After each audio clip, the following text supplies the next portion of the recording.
महाराज जी, भगवान पर पूरा विश्वास, इसका क्या तात्पर्य है?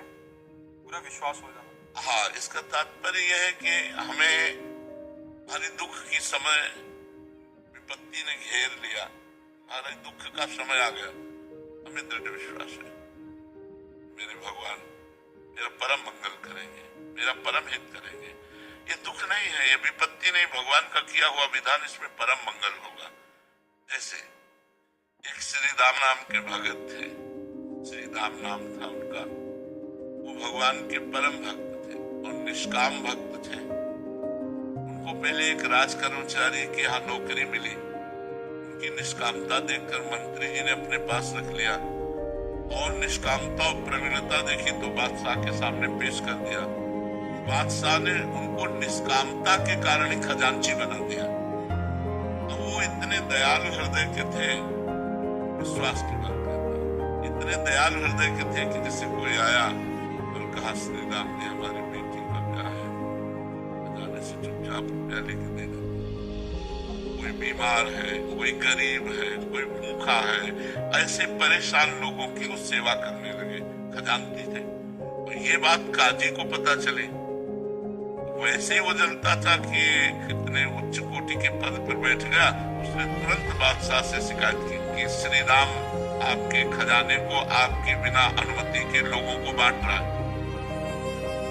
बुलाया गया, आप झूठ तो बोलेंगे नहीं, उनका हुजूर हम किसी को दुखी नहीं दे सकते, उनका अनुमति लेनी चाहिए। बात तो सही है, अनुमति लेनी चाहिए। तो आप अपराधी हो ना, अनुमति तो नहीं ली।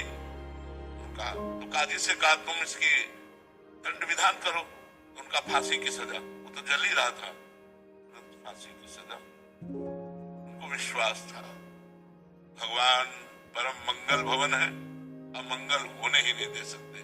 अब बादशाह की तरफ से फांसी की सजा पास हो गई और उनको हथकड़ी बेड़ियों से जकड़ लिया गया और बद के स्थान के लिए ले जाने के लिए पहले उनको घुमाया गया बाजार से होते हुए कि अपराधी, इन्होंने ये अपराध किया इसलिए इनको फांसी की सजा।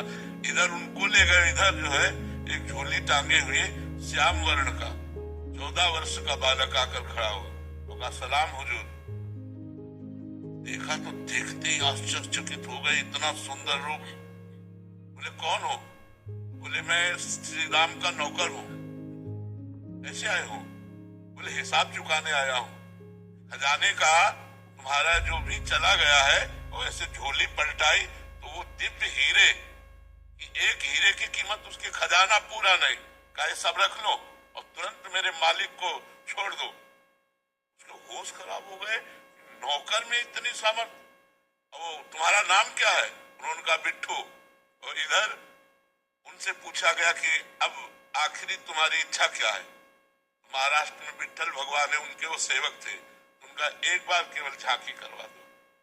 इधर हिसाब किताब, उधर कह रहे एक बार झांकी करा दो। तो विट्ठल भगवान के पास गए और कहा राजी हो?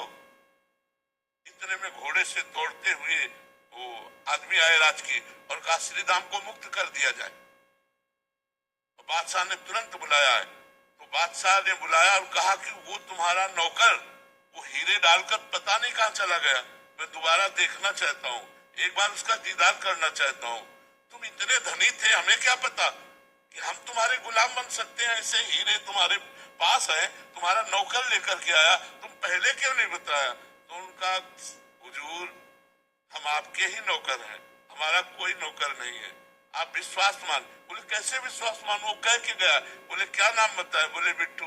अरे बोले महाराज वो हमारे विट्ठल भगवान है, वो हमारे इष्ट है, वो इसलिए तो वो रो पड़ा। उसने कहा एक बार दीदार करा दो। बोले हमारी सामर्थ्य नहीं, वो स्वतंत्र है, अगर वो चाहे तो दर्शन दे सकते। मैं तो विश्वास कि जो मैं धर्म का कार्य कर रहा हूँ, भले फांसी मिली है लेकिन भगवान मेरी रक्षा करेगा। तो भगवान ने रक्षा की कि नहीं? हमारी अंतिम स्थिति तक विश्वास नहीं टूटना चाहिए। एक सांसारिक गाने में भी है, ऐसी शक्ति हमें देना दाता मन का विश्वास। मन का विश्वास, हे भगवान मुझे ऐसी सामर्थ्य प्रदान कीजिए कि किसी भी परिस्थिति में मेरा विश्वास न टूटे, मेरा विश्वास पूरा। जैसे एक जमींदारी पहले चलती थी, अत्याचार करते थे गरीबों के ऊपर, जमींदार लोग। तो एक गरीब केवट था, तो उसने कुछ रुपए अपनी बेटी के ब्याह के ले लिए थे। तो साल 2 साल में मेहनत करके पैसा एकत्रित किया और जमींदार को दे दिया जाके, अपनी खेती से कमा के। जमींदार ने वो रुपया लिया और फाइल से नाम नहीं काटा, कर्जा का जो हिसाब था वो काटा नहीं। 2-4 महीने बाद उसके आदमी गए और कहा जमींदार साहब ने बुलाया है। तो जमींदार ने कहा कर्जा दीजिए। उनका साहब हम तो दे गए थे आपको। अरे बोले व्यर्थ की बात करते हो, हमारी कॉपी में वैसे लिखा अभी कटा नहीं। बोले आप अब ना काटो तो आपकी बात, वैसे तो हम दे गए थे। अब वो जमींदार अपने हठ में, अपने हठ में। तो जमींदार ने रिपोर्ट कर दी और वो मुकदमा पहुंचा। जमींदार ने रजिस्टर पेश किया, पूरा क्यों कर। अब वो गरीब आदमी, उसने कहा साहब हमने दे दिया है। तो बोले गवाही। तो उनका रघुनाथ जी, रघुनाथ जी अर्थात भगवान राम। तो उनका रघुनाथ जी बोले अगली पेशी में रघुनाथ को लिवा के लाना। कहा एकांत में गया और रोया कि हम गरीब आदमी हैं, हमारे परिवार का पोषण उसी खेती से होता है। प्रभु यदि आपने गवाही न दी तो हमारा तो सब बर्बाद हो जाएगा, हमारी बात झूठी हो जाएगी। आप कहाँ नहीं हो? जिस समय वो पैसा दिया था उस समय आप थे, क्योंकि आप सर्वत्र हैं तो आप उस जगह भी थे, इसलिए आपको गवाही देनी पड़ी। पहुंचा, उनका अपनी गवाही पेश करो। उनका बुलाओ, उसका नाम रघुनाथ है। रघुनाथ हाजिर हो। लाठी टेकते हुए आए और जमींदार से कहे 100 का नोट हुआ, 200 का नोट हुआ, इतने सोने के सिक्का उस जगह तुम्हारे रखे, वो इसी के तो दिए हुए हैं, हमने देखा। होश उड़ गए, उसके होश उड़ गए कि ये तो बिल्कुल। और जब अब जमींदार की भगवान के सामने हिम्मत नहीं, जब आंख में आंख डाल के बात की ना तो उसकी हिम्मत, बोले हाँ हाँ हाँ हाँ। 420 में जमींदार के ऊपर दंड जुर्माना लगा और वो छोड़।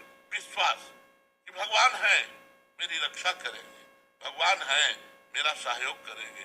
दृढ़ विश्वास, किसी भी स्थिति में विश्वास न टलने पावे, ऐसी शक्ति हमें दे दाता। मन का विश्वास कमजोर होना, हर स्थिति में भगवत विश्वास